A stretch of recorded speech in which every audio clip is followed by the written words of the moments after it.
Jim and Dudley, I want to ask if you have something you want to, a comment you want to make or a question you'd like to ask Tony. Well, I was just comment what you were saying earlier, Tony, about politics and then the spheres. It seems to me that one of the things that's happened in our culture is that we go straight to the politics to say we can change culture by changing politics and not realizing that politics is downstream from culture. So see, I think the desperation is already there in some areas like education, because all these people here, they're either parents, grandparents, uncles, aunts, cousins, whatever. You've got kids, grandkids, great-grandkids, whatever, in some school somewhere. And the whole education system from academia all the in the universities all the way down is shot through with postmodernism, not a Christian worldview. And those kids are going to be running things in a few years. And if that does not make us desperate, then you know, what is? Are we going to wait for an economic disaster or a military disaster? There's already a disaster going on. And so my question to you was, how far along are you in this, and what are you seeing the people do in their community? How is it working when they adopt a public school or whatever?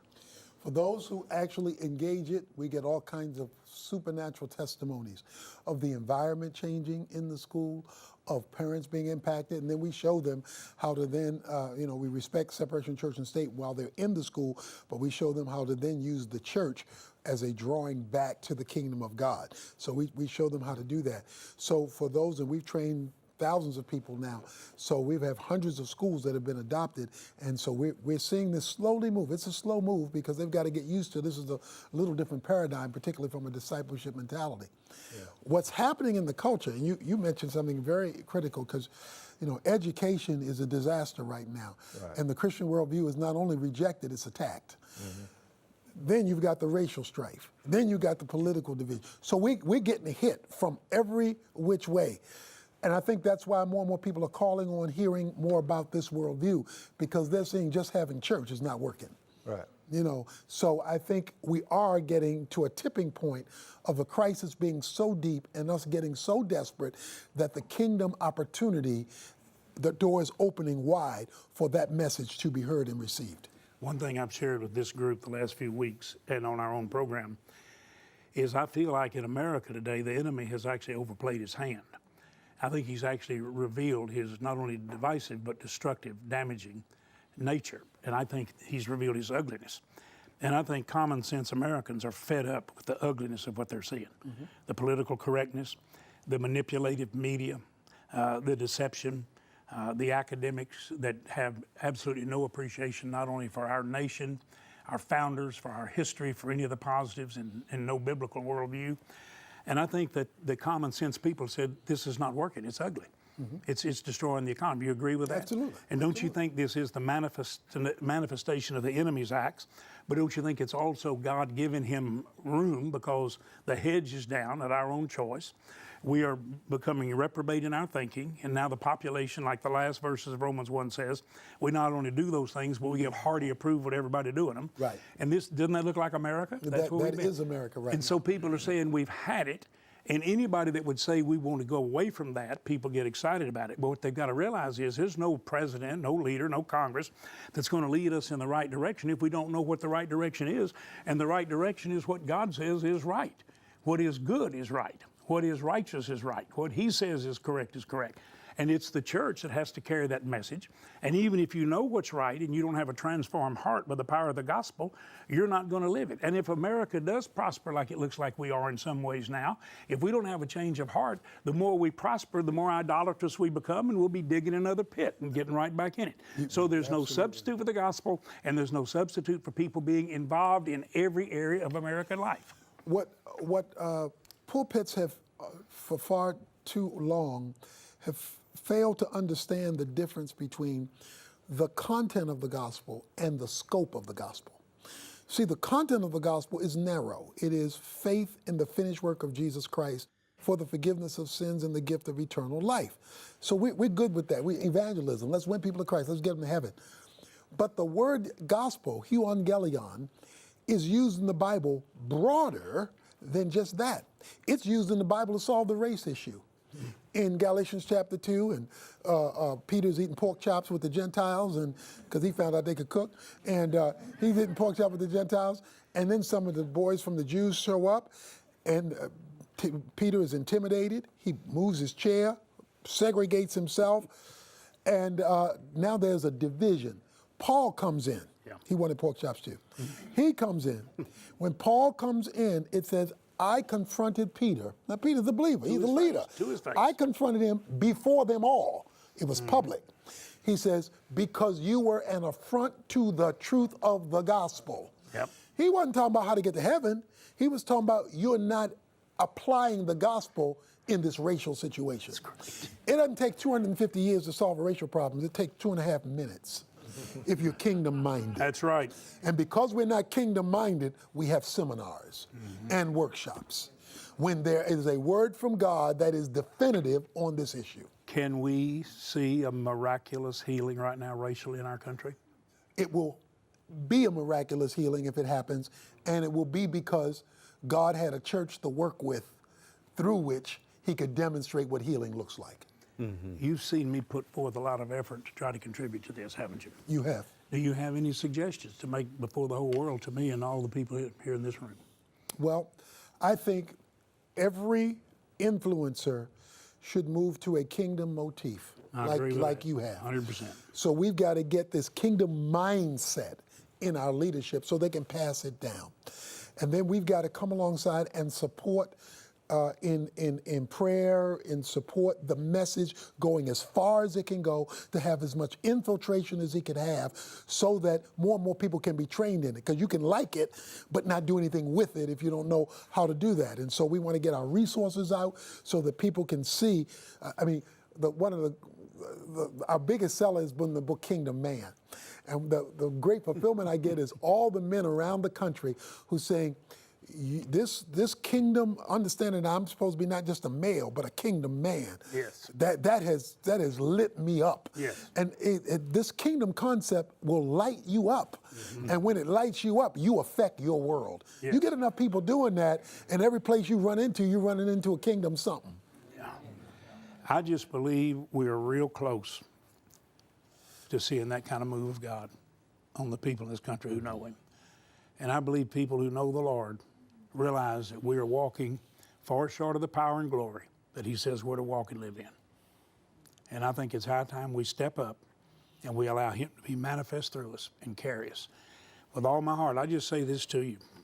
I am available to you, and you know I mean that. I believe you. And you show me everything I can do to help build the reconciliation, the relationships we need, because I not only long for it, Jesus longs for it, and he prayed for it. And if he prayed for it, it's real important.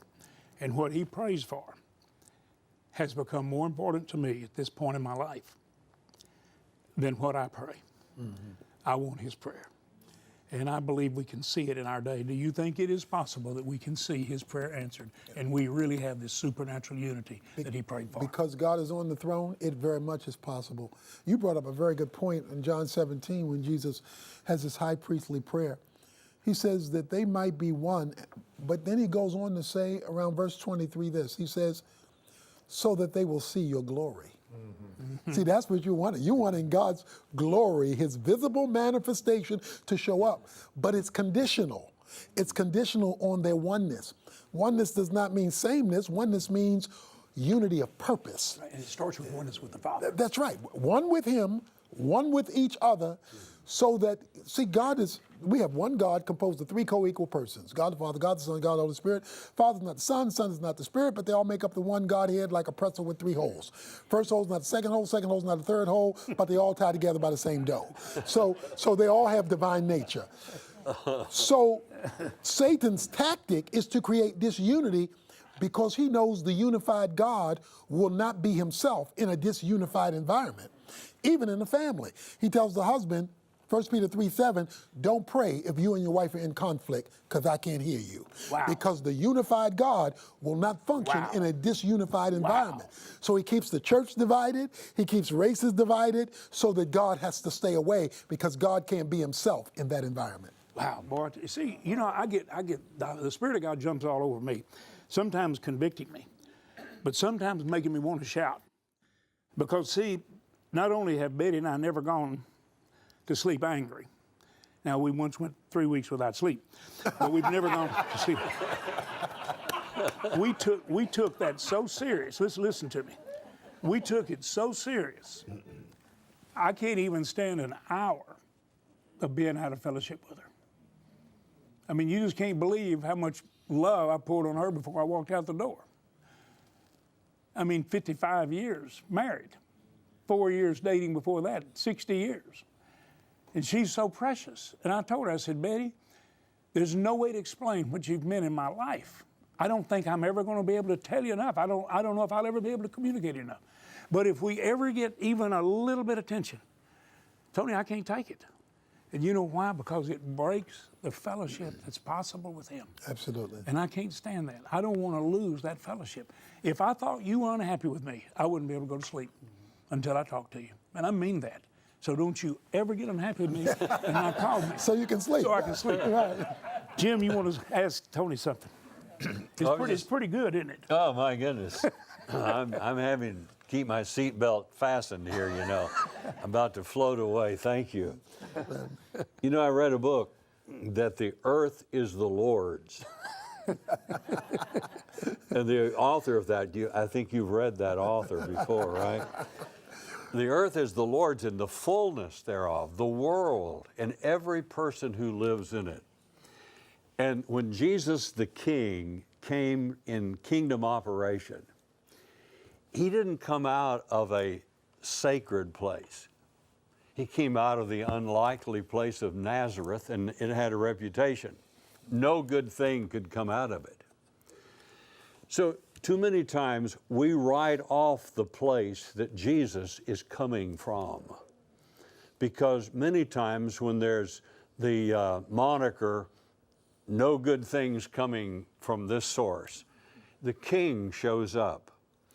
And we must break out of this fact that there's a sacred place and a secular place.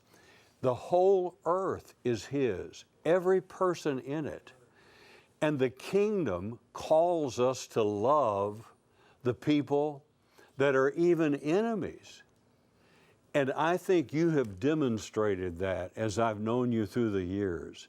And you've been a mentor to me personally. I just want to publicly thank you, because I learned from you as a young pastor in this city. There was a time I was young. I can barely remember, but I do recall. Now, talk to us a little bit about how we break out of this thing that the kingdom is going to come to the church campus, and that'll be the landing place for the kingdom. The fact is, the landing place is as big as what God created. Is that correct? Absolutely. You hit on something very critical that has stymied the church, and that is this illegitimate division between secular and sacred. Mm-hmm. Since the whole earth is the Lord's, that means everything becomes sacred. In fact, in the dominion covenant, which God established in Genesis chapter 1, verses 26 and 28, He says, I put you here to rule. We are to act as His agents, managers of what He owns. And He works through His management company, His agency, the church, in order to manage His affairs.